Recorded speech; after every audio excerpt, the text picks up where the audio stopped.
in here is a picture that made me laugh so hard when I saw it. I flipped through this.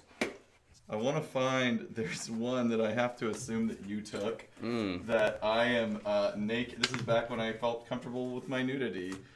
And I am naked, tan, wearing a baseball cap, and doing a pose like this. Oh my god. And it is in here. I can't believe it. Megatron must be stopped, no matter the cost.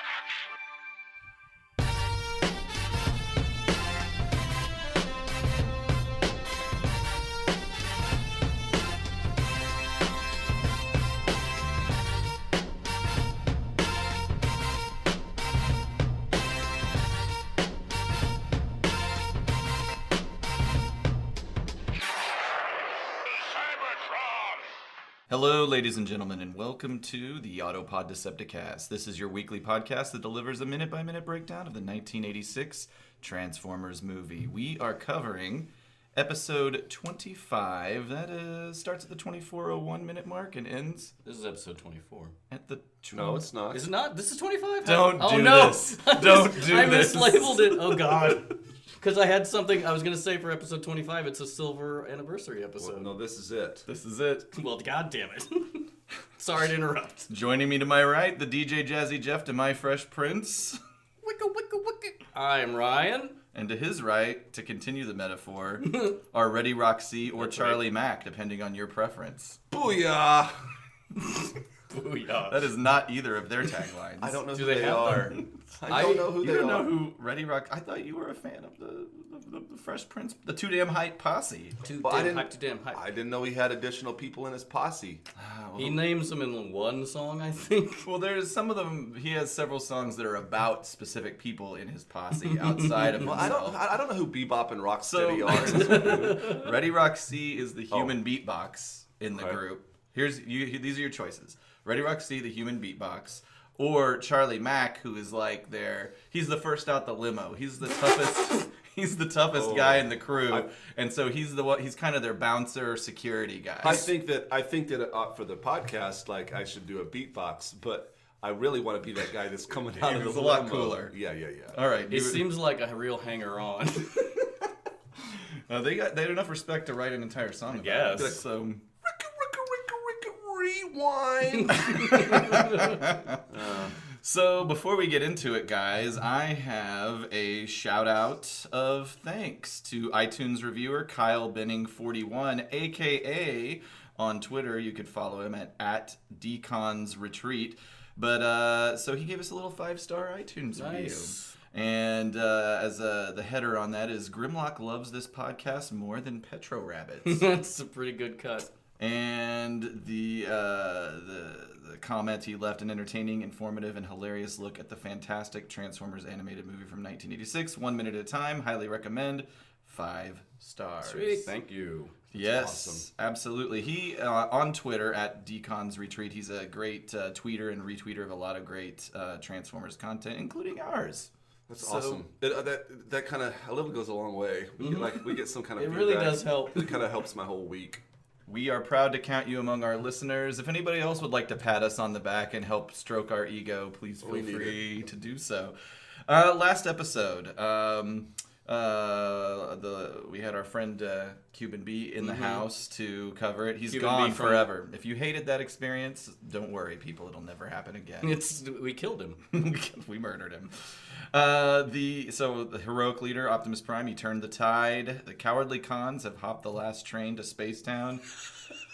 How long did you work on that? It's been about 5 minutes. Pretty good. We've taken a drastic, somber shift in tone, and basically we're in what amounts to Autobot City's ICU, where Prime's body is being examined by Perceptor. Yeah, and this is a tough one, like, on a comedy podcast. It's hard. These next 2 episodes are pretty rough. It's gonna be First of all, calling us a comedy podcast is presumptuous. I think that I would classify it as a comedy podcast. what kind of podcast are we? Are we funny? In my mind. Okay, I don't know. Fair enough. I don't want to get too metaphysical about what comedy is. And so we've promised no jokes this entire episode. Yeah, none at all. No jokes. Okay, kicking it off. See how quickly we can blow that. We have to respect this moment. Yeah.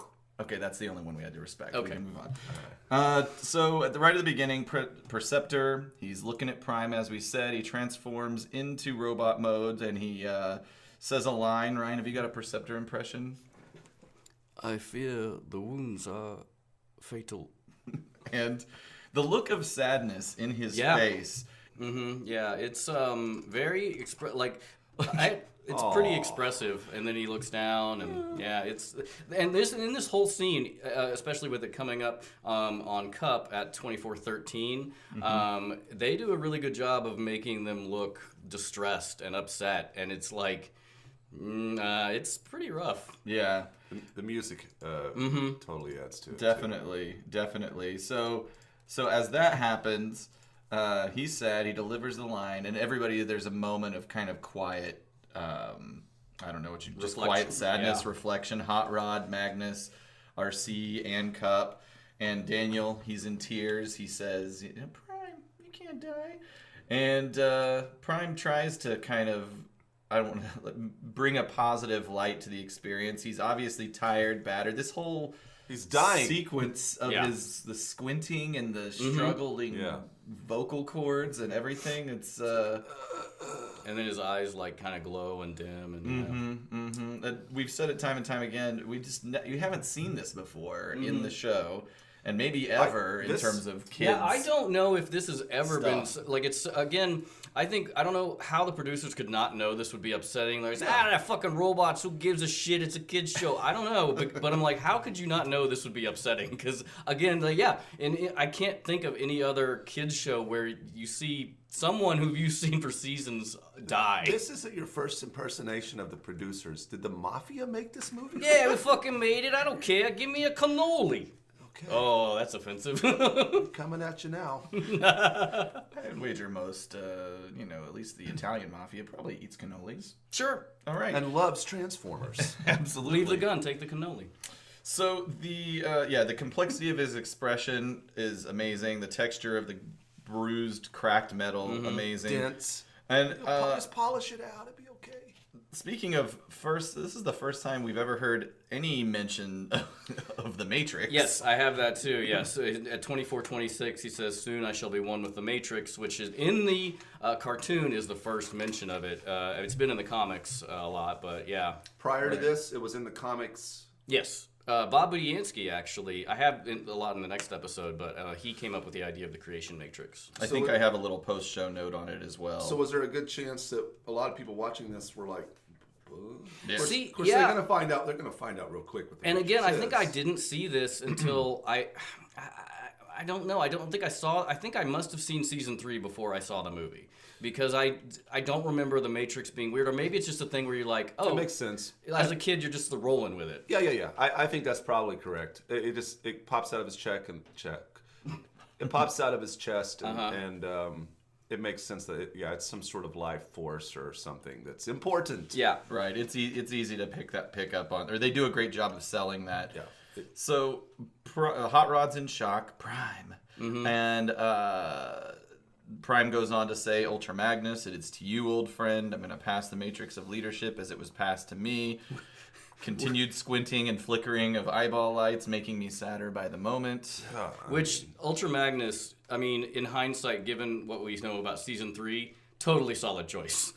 Like, much better choice than... Because eventually, in season 3, he kind of is the de facto leader, day-to-day operations. Yeah. And, Rodimus is more of like a diplomat character who also is not great. Like, I remember watching something on YouTube. It was a review, and I'll put it up on the page. But like a guy who was going over what is good and bad about Rodimus, and one of the things where there's an episode where Springer goes through essentially what is the Bone Crusher from Nothing But Trouble, and gets ground up, and Rodimus's reaction is, ugh, gross. Instead of taking a leadership yeah, position, he's like, this is bumming me out. Help his friend. Deal.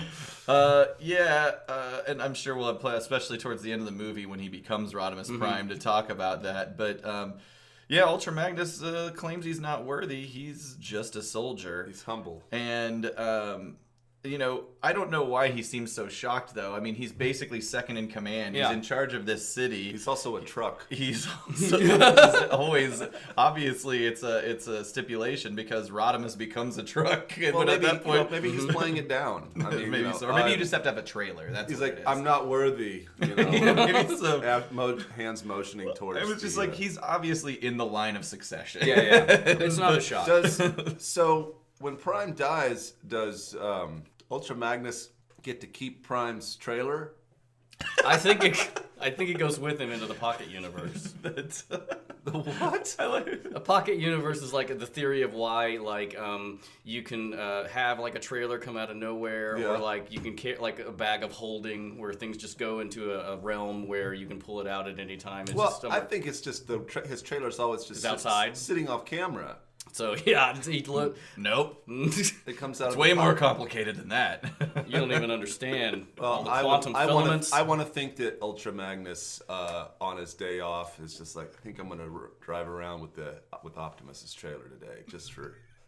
Like he inherited it. Like in the He last inherited he inherited the Matrix. Ultra Magnus, the Matrix is yours. Also, if you want it, my trailer, or you could sell it. I'm not worthy, Prime, but can I have your trailer? It's really cool. It is to you, really old cool. friend. That roller thing. That we saw in one episode. That would be pretty cool. sweet. I would love to see Ultra Magnus just riding around with Prime's trailer. Would it be hooked up in the back or loaded up onto his car carrier? Ooh, a double trailer situation. Or like a tandem. Like he just pulls it around behind the other trailer. Yeah. Or maybe he stacks it on top. Right. Or maybe he pushes it around in front of him. Excellent. Magnus is, he's having some perhaps false modesty, but I think he's really being modest. Yeah. And Prime continues to struggle with the words to console Ultra Magnus. Ultra Magnus says he's not worthy. Prime says, nor was I. But one day an Autobot shall rise from our ranks, and that's where we have to awkwardly stop talking about the episode, because that's where the minute ends. It is like at 24:45 to 50, like the voice work is pretty awesome. It's like the battle of the deep gravelly voices, and it's I really enjoyed that. And then when 24:52, where he like the eyes are glowing. Yeah, that's what. And then where Ultra Magnus takes Prime's hand. I mean, it's pretty touching. Like it's a very tender moment. Yeah. And again, we brought this up many times, but I watched the part where Duke in G.I. Joe the movie gets hit with the snake. Yeah. And it is totally obvious they like re-edited this so that he's not dead. Like he's dead in that scene. He's dead, and then off camera, right after like he dies, they go, he's gone into a coma. Oh yeah. And I'm like, they overdubbed it. Yes, Yeah. yes, they did. It is like I'm like, oh sure, you just know that based on no information or medical knowledge. They say that on the battlefield? Yes. They say it right after he passes out, and they're like, he's been, and it cuts to you're looking at him, and then they just go, he's in a coma, but nobody's mouth is moving. That's funny. He was stabbed in the heart. Directly with a poisonous snake spear.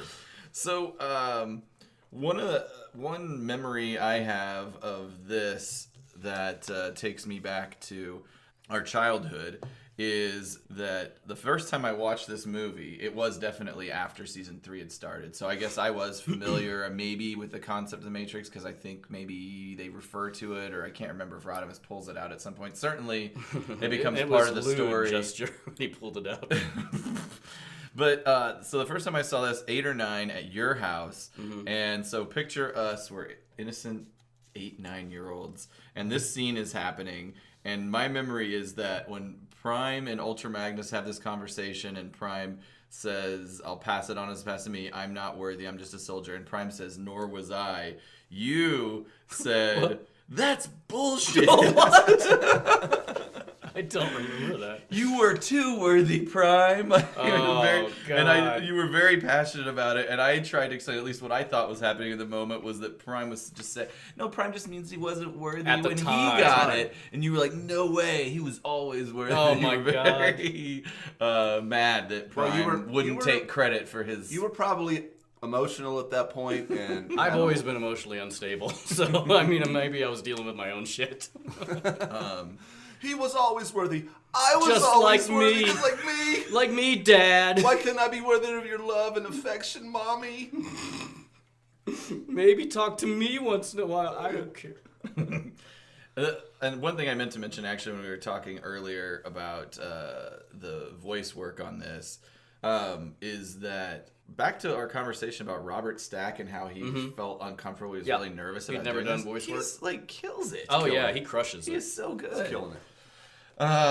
But anyway, okay, so that's the end of the episode. I don't have any voice actors, but Well, I was go gonna ahead. say just a quick thing, like at 24:59, where we're kind of the shot where we're watching him die. It's basically he has said, I think that's he has no more lines. I'm not sure if I'm right about that, but We'll finish it in the next episode. yeah. But I mean, I was wondering if either of you have ever seen anyone die. No. Me neither. I have never, nor have I been in a room like Where someone is in Well- the process of dying. Well, I have. I mean, I went and visited my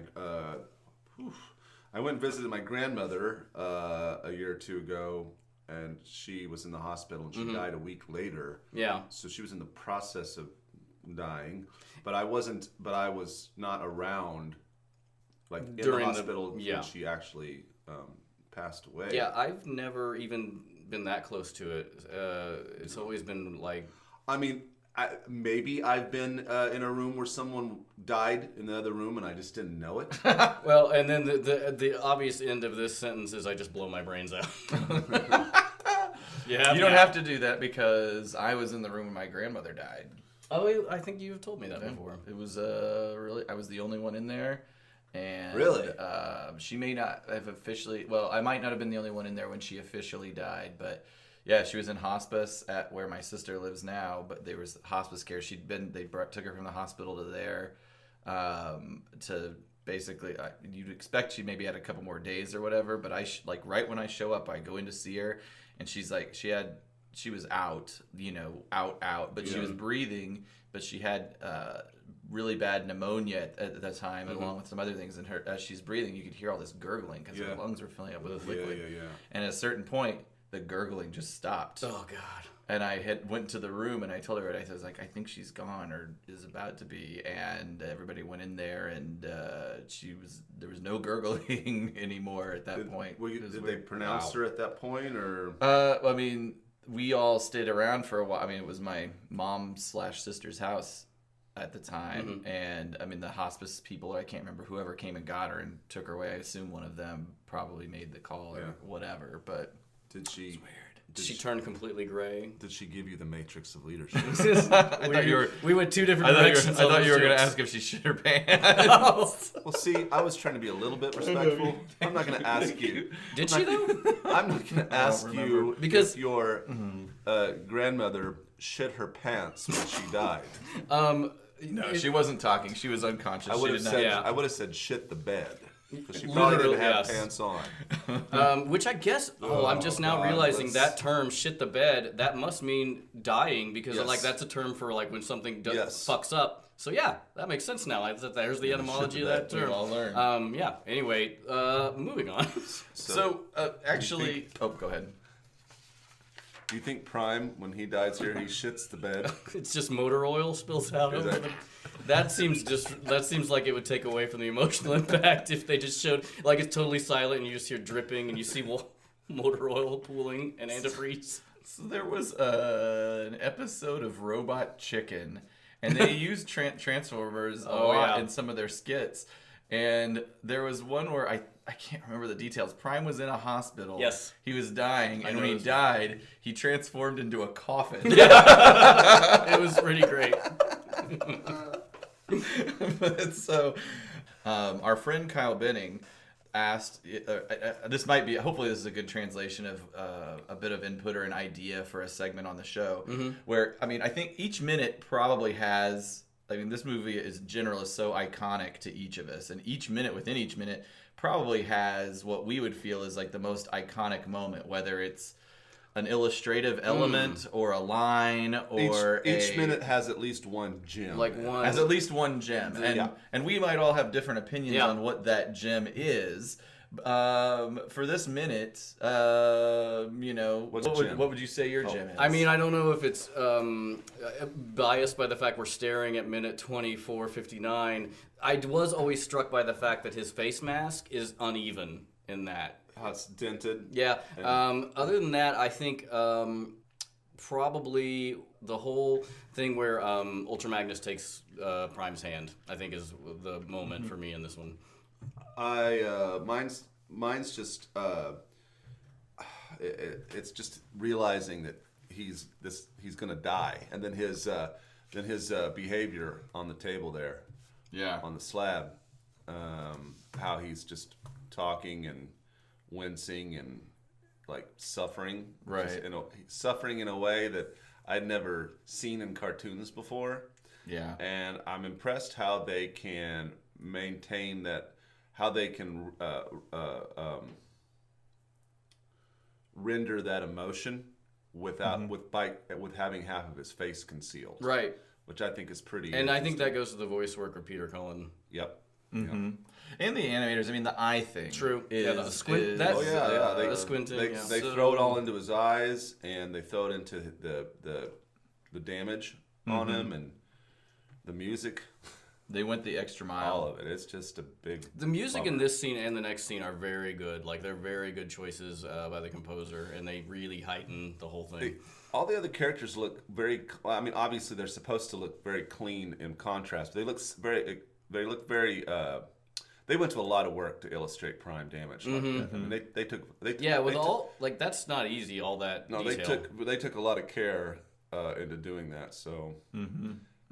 They're like, we really want all those children to have. God, I'm just trying to imagine suffering. going into being a kid watching this in the screen. I can't imagine seeing this in the theater after season 2. If I was a parent, I would have been kind of uncomfortable. I would have been like, I mean, What the fuck? No, is like, happening? it was PG. I wasn't seeing this. That's right, because of the word shit. So yeah, I think you guys have covered a lot of things. I think to your point, Caleb, like the music or the shift in tone and music and was, I mean, perfect for setting the tone of the scene. And so I'll just go with the music in general on that. So okay, as I was saying earlier, transitioning. Sure. I don't have a voice actor, but I did think we would take a moment to talk about Wally Burr. You maybe have heard me bring him up before. He was the voice director for Transformers and G.I. Joe. And he actually passed away this year. But I just thought I'd get that out of the gate. Thank you. But according to the TF Wiki, so he was a super, and actually, if you listen to the special features, the commentary on the 30th anniversary edition, they talk a lot about it as well. But so he was a perfectionist, and he was known for super exhaustive voice straining recording sessions. And so back in these times, the Screen Actors Guild essentially had an 8-hour maximum time for these sessions, just for the health of their vocal cords or whatever. Right. But most times it would usually max out around 4 hours, because really 8 hours is even That's pretty. considered 8 hours too of much. constant voice Yeah, can you recording. imagine? That's that's doing rough. Starscream for 8 hours. Oh my god. But Wally Burr didn't give a fuck about all Oh, that. jeez. He Fuck all that. He was known for continually prolonging sessions to the 8-hour max, no matter what, even if there wasn't really a good Oh, so he reason was like, for it. 8 hours is the rule. We're gonna do 8 hours. We got 8 hours. I'm gonna take 8 hours. So in fact, it was this habit of his that it said was there was an animation voice artist strike in 1987, and so this practice of his, and maybe a few others, but it was a major contributor to that. I mean, they wanted better pay and all that kind of stuff as well. But so they went on strike, and ultimately that was granted that 4 hours max was their day. Along So they shortened it. They cut it in half. They cut it in half. Yeah. That seems reasonable. Good old Wally 8 hour. So Wally 8-hour Burr. exactly. Wally 8 hour. So the guy who did the voice of Sideswipe, Michael Bell, he joked that Burr's labor practices were responsible for Orson Welles' death. Oh no!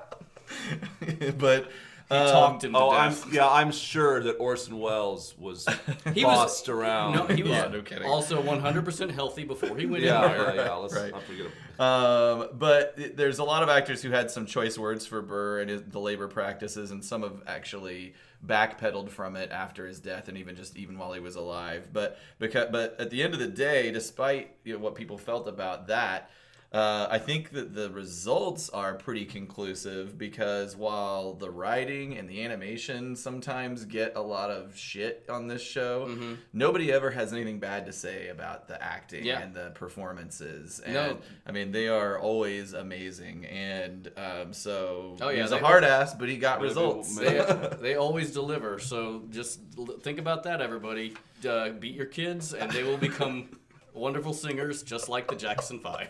Yeah. So Take that coal and press it into a diamond. he also was a voice actor in his time, but most of his credits are actually around voice directing. Most of his voice acting credits were incidental characters or filling in for voice actors when they couldn't be passed there. out from exhaustion. Oh man, that'd be so great if in the episode it's going, hey, how are you doing? I'm fine. It's just a switch because he didn't want to re-record it. Get out of my way. So he did fill in for. It would be interesting to know which episodes we could kind of see if that's the case.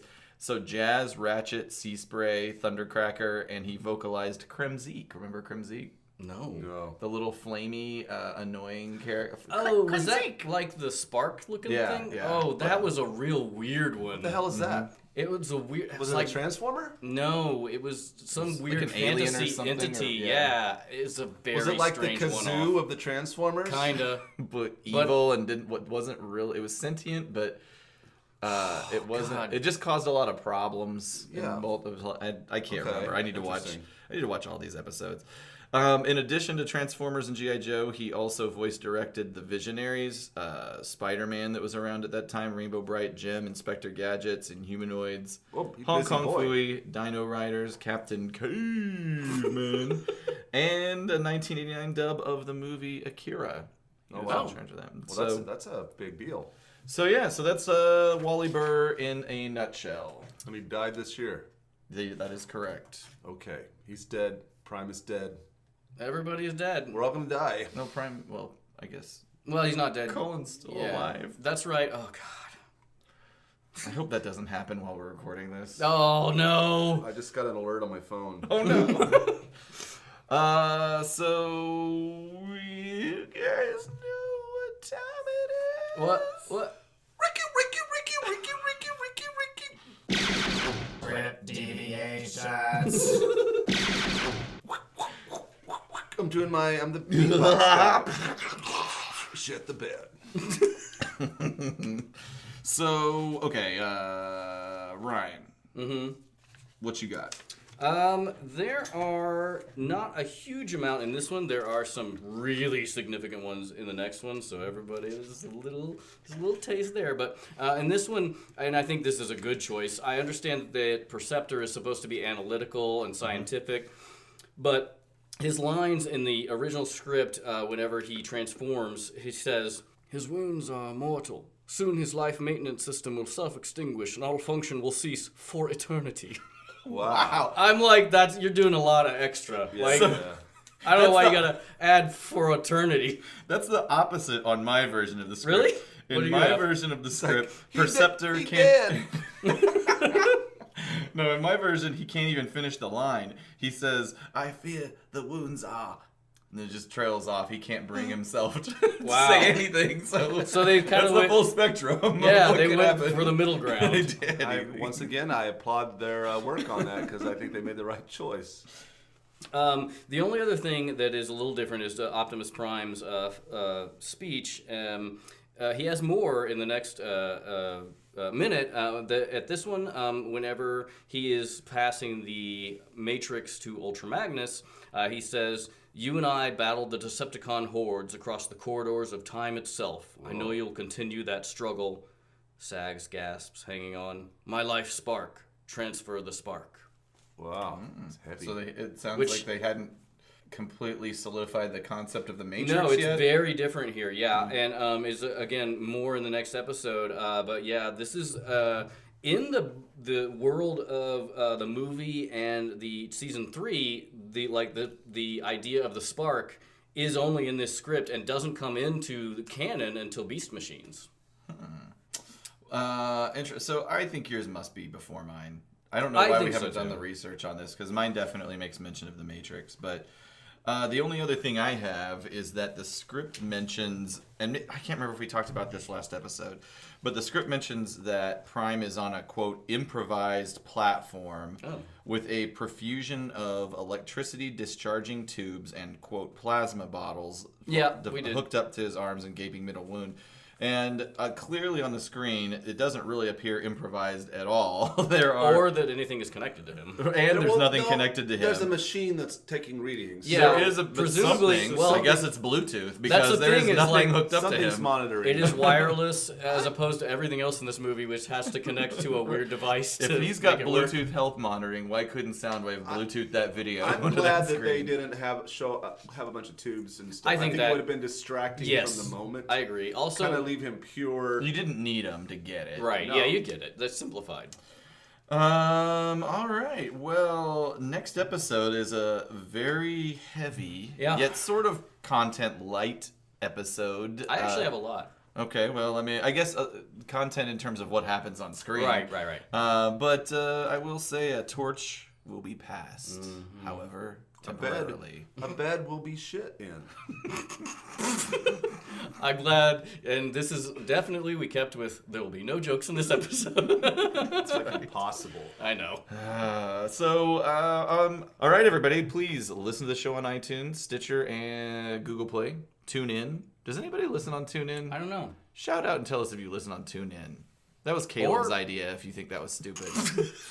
Wow, just threw I'm throwing it wherever I can. I mean, follow us on our social media as well: Twitter, Facebook, and Instagram. All of them at APODcast, and then of course there's our web presence at autopoddecepticast.com. And definitely go to the website, guys. Put a lot of extraneous video on our website on the episode show, because just tangential things we mention is fun, and I put a lot of neat stuff there, guys. If you are an iTunes user, rate and subscribe. Yes, please. 5 stars. Bye, everyone. Bye. Bye.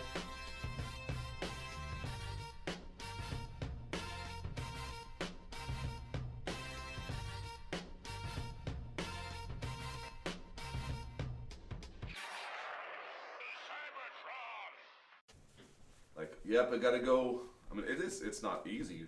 Certainly not easy work, but it's hard to sell to Andy. Like, I'm gonna go play the piano at the gig tonight. Hard work at the office tonight. Yeah, but it is work. I mean. Oh God, yeah. And I made the mistake of I smoked some pot between the first and second set. The whole band. That was the second set. The whole band did. So, and I said to the drummer, and these guys are all in their upper 60s. Oh Jesus! And they smoke pot all the time. And I said to the drummer goes, "Oh, I got too high." We're all in the parking lot, and the other guy, the lead singer, smokes some, and he walks up after, and he smokes, and then after a minute, I look over him, and he's going. For like a minute. And, well, that's not a good face to see. And then I go, "Yeah, I'm pretty high too." And the drummer goes, as long as everybody's stoned together, it'll be fine. And that's typically how it works. If you're the one sober guy, well, if you're the worst is if you're the one high guy playing with sober What people. was that gig? That is not good. I can't remember if you played it or just went to a concert where. Did you do like a lot of acid and then run away or something? I played at a festival where I was just in the mood to try whatever came my way, and I took. This is kind of hot for me. I'm not sure what I took, but at the time I was looking around for mushrooms, and I asked this guy that I know, and he said, "I've got these, and they're pills, little white pills." Super. And he goes, Unlabeled. and he made a point to tell me, "Hey, just to let you know, these are kind of in the experimental phase." And I was like, "Sure." So Why not? I think it was. You've sold me, sir. I think it was either. I think actually it was probably something more along the lines of ecstasy or MDMA or something. Normally I don't hallucinate. I thought I was a Native American that night. I was howling at the moon. Oh my god. I got myself driving around in a golf cart and I hit a tree. Yes, I remember. I hit a stump. How'd you get a golf cart? I was playing, so I had access to Jesus. the equipment. So I was driving and I saw Jim Ray. They were down kind of in some trees, camped out, and I started driving over to them, and I guess I just didn't. I thought I saw a path, but it wasn't. My eyes were messed. I couldn't see things, so I got it high centered on a stump. Did they help you? They helped me get it off, and then they turned me around and sent me. Go away. I couldn't find my tent. I found Wolf. Jason Wolf? No, the younger. Oh, Glenn? Glenn. And I was so happy to find him. I was kind of like. Any port in a storm. Yeah, and he was. And I said, I need help finding my tent. And he took me to these tents. I knew. He just took you to a tent. One of them was my tent. Well, he didn't know what my tent was. Sure. It was dark. I could not process which one of the tents was mine. So I got back to my truck, which I was really also and I just laid down in the bed of my truck and tried to sleep it off. And then I did what I usually did when I played that Love Fest, would not get any sleep. Mm-hmm. And the first instinct at 8 in the morning when it got light, I'm going to drive to Aaron's house. I think I do remember this now. I need to go crash somewhere. Jesus I want to go Christ. home like this. That sounds nightmarish. Where to was me. I living at this time? This was going to be. This would have been 2004 and summer of 2004 and summer of 2005. Okay. The year we got married was 2004, and then we had moved to St. Louis, and then I drove back down for this festival. Okay. And then I drove back to St. Louis. I was a mess. We're lucky you're here. I mean, recording today. That's a whole separate issue. Has nothing to do with That's Love just Fest. Well, are you gentlemen ready? yeah. You want some headphones or? I didn't bring any.